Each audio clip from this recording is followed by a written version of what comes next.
Hello, I'm David Willis, founder of Celebrant Training School. Now, if you're a funeral celebrant or thinking about becoming one, you're always going to be looking for ways to provide a meaningful service for families whilst building a sustainable business. And one opportunity you might not have considered is grave tending. Now, in today's video, I'm going to be taking you on a visit to a cemetery where I will show you what grave tending is all about and why families find it so valuable, and how it could complement your work as a funeral celebrant. It's a deeply rewarding service that can be practical for celebrants looking to offer more services to their communities and to grow and build their business. So let's head straight over to the cemetery now, where I'll explain more. Hello, I've brought you today to one of the cemeteries that I visit as a grave tender. So in addition to my funeral celebrancy work, where I do funerals in the crematorium next door, basically I also tend a number of graves in the Sheffield and northeast Derbyshire area. And basically grave tending is all about doing a job that people can't do themselves, but they really want you to do it for them.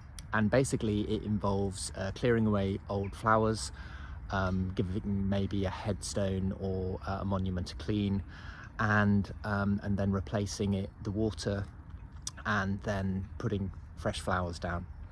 Now, why would people pay somebody to do grave tending? Well, the idea came from a friend of mine who lived in Sheffield at the time, but actually her parents were buried in Birmingham, and she felt really quite unhappy and quite guilty that she couldn't tend her parents' grave as often as she wanted to. And so when she would go and visit, it, had fallen into some disrepair. So basically she said, why don't you think about doing grave tending? Because I wish there were more grave tenders out there. And so that's how I moved into it.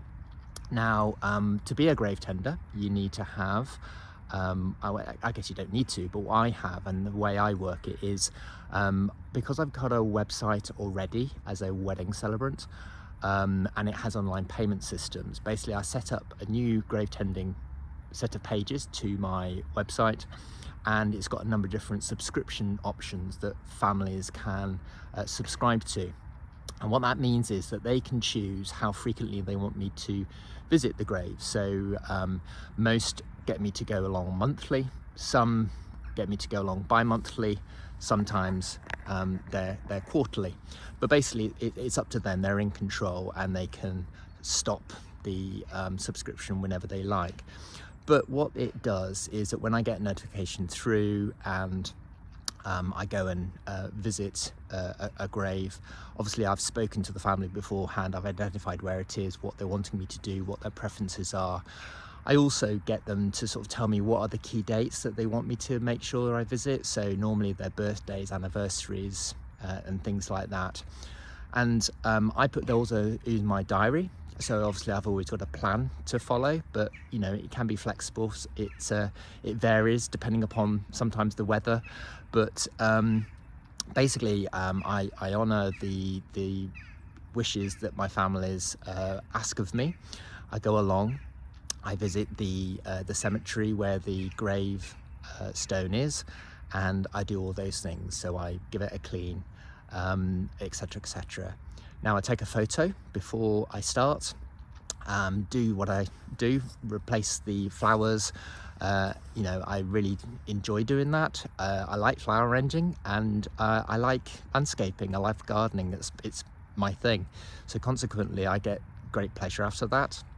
But actually I then take an after photo, and I WhatsApp both of those photos to the family concerned, tell them what I've done, and connect with them. And they seem to get great comfort from knowing that, they may not be local. That tends to be the main reason why people can't do it. I've got families that can't visit their loved one's grave because although the grave is in Sheffield or in northeast Derbyshire, actually they live either far north of here or far south than here, and indeed with one particular family, they live in a different country, and so consequently they can't do the visits themselves, and so they take comfort to know that actually somebody is looking after their loved one's grave for them. And it gives me regular work, because sometimes funerals can be a bit up and down, but also it gets me out and about.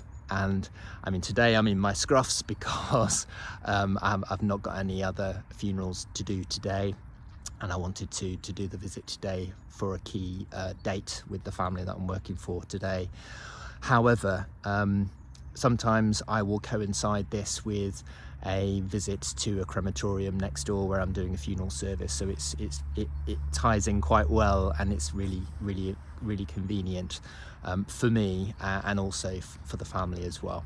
So if you're a funeral celebrant and you already have a website, perhaps because you do weddings as well and it's got an online payment system, then why not consider being a grave tender as well? Obviously I tell my funeral directors that I do this, and I also make sure I've got search engine optimization on my website pages, and also I have a Facebook page as well. And families, if they're looking for somebody to look after a grave for them because they can't do so, either because they don't live in the area anymore or because of their infirmity or a disability of something, then basically I will do it for them. Okay, good luck. Thank you for joining me on today's visit. Grave tending is such a personal and meaningful way to support families and to grow your Celebrant business. Now, if you found this video helpful, please don't forget to like and to subscribe to our channel for more insights into Celebrancy and how to grow your Celebrant business. If you have any questions, please put them in the comments below, and if you want access to more resources, again, look at the description. I look forward to seeing you next time.